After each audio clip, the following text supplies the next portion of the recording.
आज की पहली और बड़ी खबर की बात करें तो बुरे फंसे हेमंत सोरेन। हाईकोर्ट ने एक साथ दिया दोहरा झटका, सरकार की सारी दलीलें खारिज। झारखंड के मुख्यमंत्री हेमंत सोरेन और उनके भाई बसंत सोरेन के करीबियों के सेल कंपनी में निवेश और सीएम को लीज आवंटन के खिलाफ दाखिल याचिकाओं को झारखंड हाईकोर्ट ने सुनवाई योग्य माना है। Chief justice doctor Ravi Ranjan और जस्टिस शैशन प्रसाद की अदालत ने फैसला सुनाते हुए दोनों याचिकाओं को सुनवाई के लिए स्वीकार कर लिया। अदालत ने कहा है कि अब दोनों याचिकाओं की मेरिट पर सुनवाई की जाएगी। इसके लिए अदालत ने 10 जून तिथि निर्धारित की है। अदालत ने उक्त याचिका सुनवाई योग्य है या नहीं, इस पर बुधवार को बहस पूरी होने के बाद अदालत ने फैसला सुरक्षित रख लिया था। अदालत ने शुक्रवार अपना फैसला सुनाते हुए कहा कि सुप्रीम कोर्ट के आदेश के तहत इस मामले में लंबी सुनवाई की गई है। सभी पक्षों ने अपनी अपनी दलीलें पेश की। राज्य सरकार की ओर से सेल कंपनियों में निवेश के खिलाफ दाखिल याचिका पर आपत्ति जताई गई थी। वहीं सीएम हेमंत सोरेन की ओर से लीज आवंटन मामले को लेकर दाखिल याचिका पर आपत्ति जताई गई थी। अदालत दोनों याचिकाओं को सुनवाई योग्य मानती है, इसलिए सरकार और हेमंत सोरेन की दलील खारिज की जाती है। अब केस की मेरिट पर सुनवाई की जाएगी।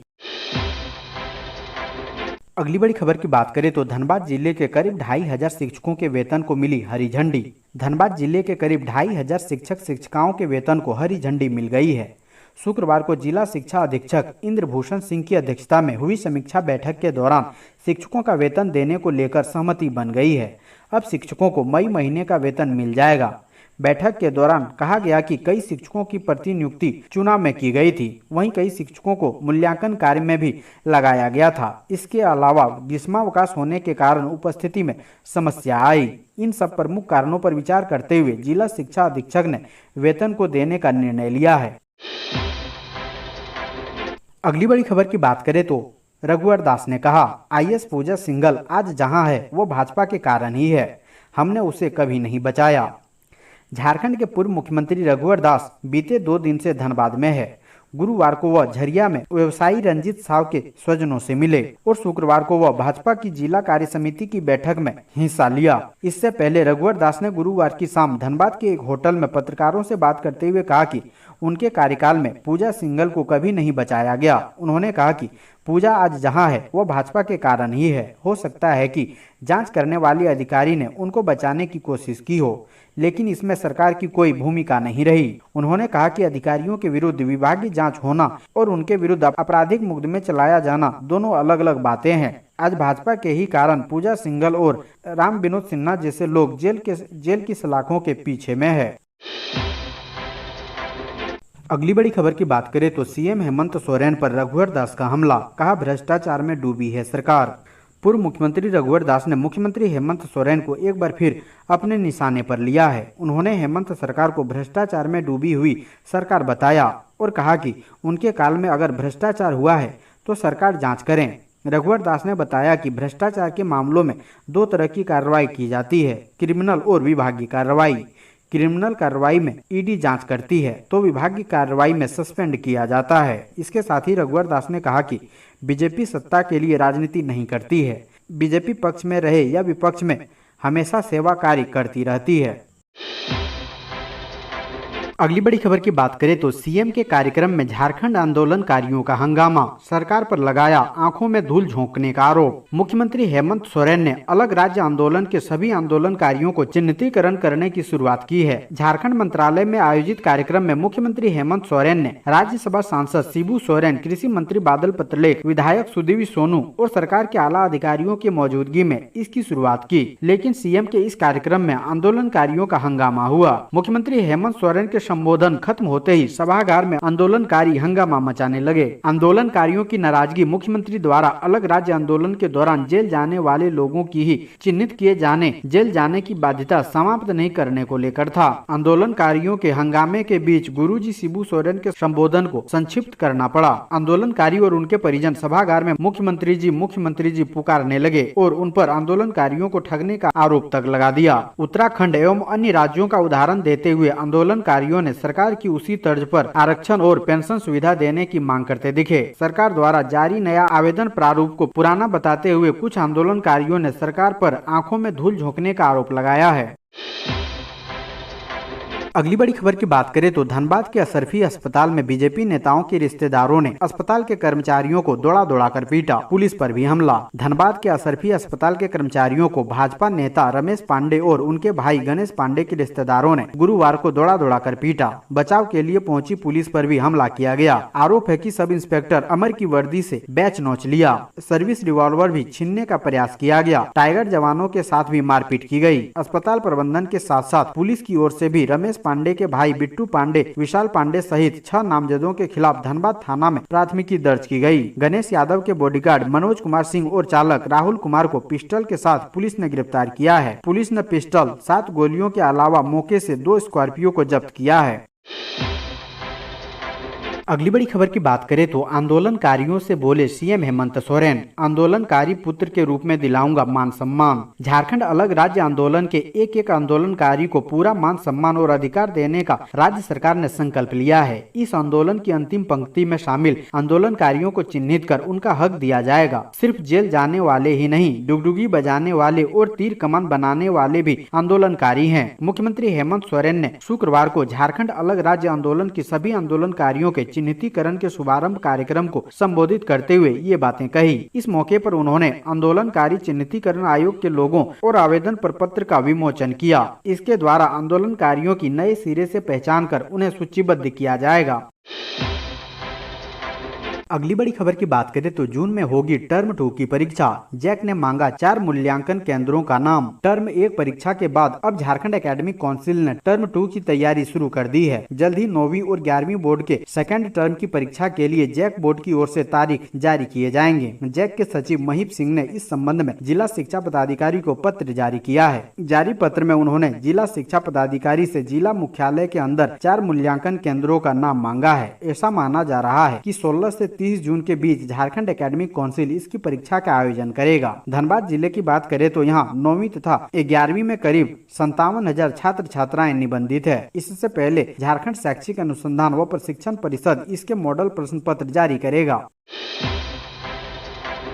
अगली बड़ी खबर की बात करें तो गढ़वा में चुनावी जुलूस के दौरान प्रत्याशियों के समर्थकों के बीच जमकर मारपीट, कई घायल, पुलिस ने एक को हिरासत में लिया। गढ़वा के डंडई प्रखंड मुख्यालय में गुरुवार की देर शाम चुनाव जीतने के बाद विजेता प्रत्याशी के समर्थकों द्वारा निकाले गए जुलूस के दौरान 2 पक्षों के बीच जमकर मारपीट हो गई। उक्त घटना में कई लोगों के घायल होने की सूचना है। बताया जा रहा है घायल अपना इलाज निजी क्लिनिक में कराने के बाद अपने घरों में है। हालांकि घटना को लेकर ग्रामीणों की सूचना के बाद डंडई थाना पुलिस घटना स्थल पर पहुंचकर मामले को शांत कराया। साथ ही हारे हुए प्रत्याशी अनामिका देवी के पति आनंद प्रकाश को हिरासत में लेकर पूछताछ कर रही है। जानकारी के मुताबिक डंडई पंचायत के पश्चिमी भाग के नवनिर्वाचित हुए पंचायत समिति सदस्य शीला देवी पति मिथिलेश प्रसाद का विजय जुलूस गुरुवार की देर शाम समर्थकों के साथ अम्बेडकर चौक तरफ से मेन बाजार होते हुए लवाही मोड़ की ओर बढ़ रहा था। इसी बीच अपने बीडीसी चुनाव में हारे हुए प्रतिद्वंदी प्रत्याशी आनंद प्रकाश के घर के सामने मेन रोड पर शीला देवी के समर्थकों और ग्रामीणों ने खूब पटाखे फोड़ने के बाद तथा मिठाई बांट रहे थे। इसी बीच आनंद प्रकाश के परिजन आक्रोशित हो गए तथा उन्हें ऐसा करने से मना किया। इसी बीच दोनों पक्षों के बीच तू-तू मैं होने लगी, जो देखते ही देखते मारपीट में तब्दील हो गई। बताया जा रहा है कि उक्त घटना में दोनों पक्ष के लोगों को हल्की चोटें आई है। अगली बड़ी खबर की बात करें तो सीएम आवास सहित वीआईपी इलाकों की सुरक्षा के लिए तैनात हुआ एसाल्ट ग्रुप, स्नाइपर की भी तैनाती। सीएम आवास के चारों तरफ सुरक्षा घेरा बनाया गया है। सुरक्षा घेरा बनाने का काम कई स्थानों पर पूरा कर लिया गया है, वहीं कई जगह अब भी जारी है। इससे पूर्व सीएम आवास के गेट पर भी सुरक्षा व्यवस्था के लिए हथियारबंद जवान तैनात रहते थे, लेकिन अब सीएम आवास से गुजरने वाली सड़कों पर भी झारखंड आर्म्ड फोर्स के जवानों को तैनात कर दिया गया है। सीमेंट और बालू के बोरी से सीएम आवास के बाहरी क्षेत्रों में घेरा तैयार किया गया है। इसमें जवानों की तैनाती की गई है। एसाल्ट ग्रुप को तैनात करने के लिए कई जगह चिन्हित किए गए हैं, जिसमें काम जोर शोर से चल रहा है।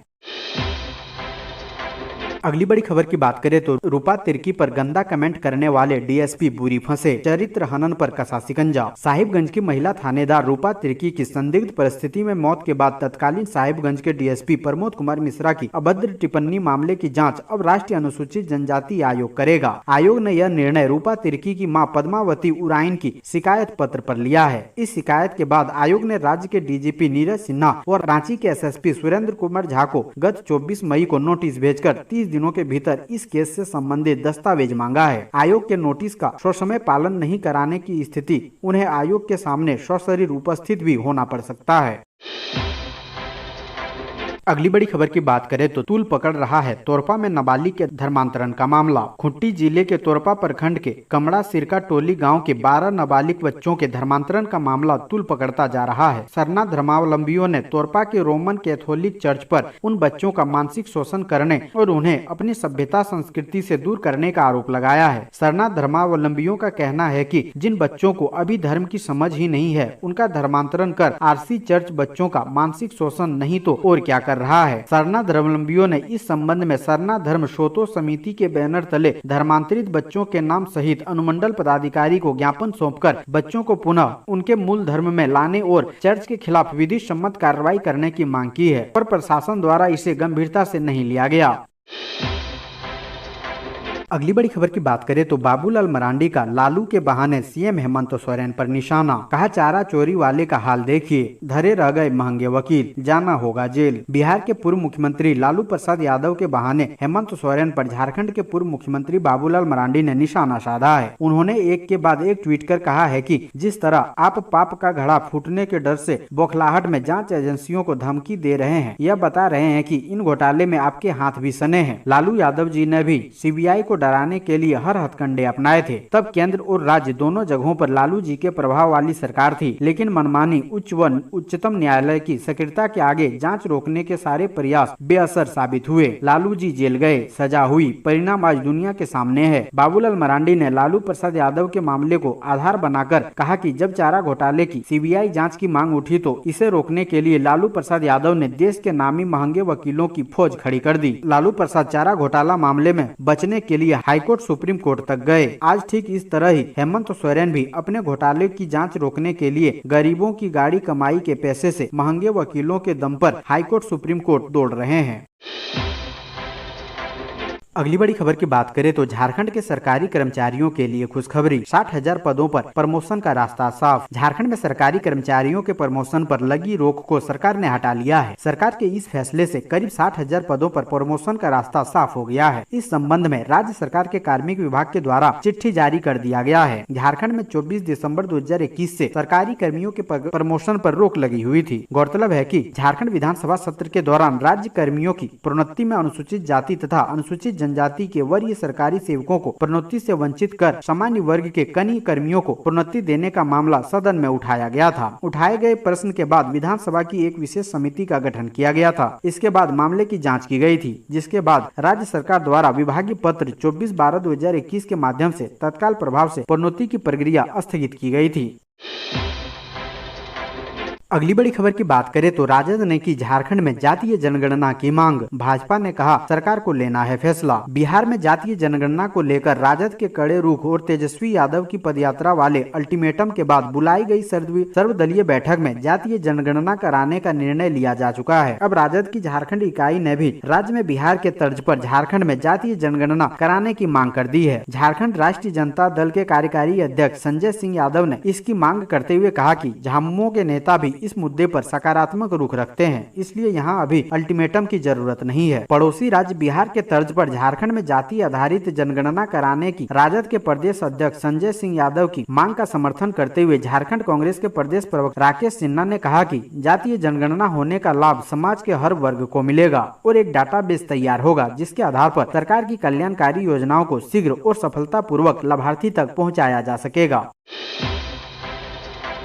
अगली बड़ी खबर की बात करें तो अल्पसंख्यक छात्रवृत्ति घोटाले में धनबाद के 50 स्कूलों को भेजा नोटिस। 550 स्कूलों की होनी है जांच। 10 करोड़ के अल्पसंख्यक छात्रवृत्ति घोटाले में एसीबी ने धनबाद के 50 स्कूलों को नोटिस भेजा है। सभी स्कूल के शिक्षकों व प्रधानाध्यापक से पूछताछ के लिए 1 सप्ताह का समय दिया है। अब इसके अलावा छात्रों से भी एसीबी पूछताछ करेगी। धनबाद में जाँच का जिम्मा डीएस नितिन खंडेलवाल संभाल रहे हैं। धनबाद में 550 स्कूल एसीबी के रडार पर हैं। डीएसपी नितिन खंडेलवाल ने बताया कि जांच लंबी चलेगी। पहले इन 50 स्कूलों का भौतिक सत्यापन कर मामले की तह तक पहुंचा जाएगा। दूसरी ओर धीरे धीरे बाकी स्कूलों को भी नोटिस भेजकर बुलाया जाएगा।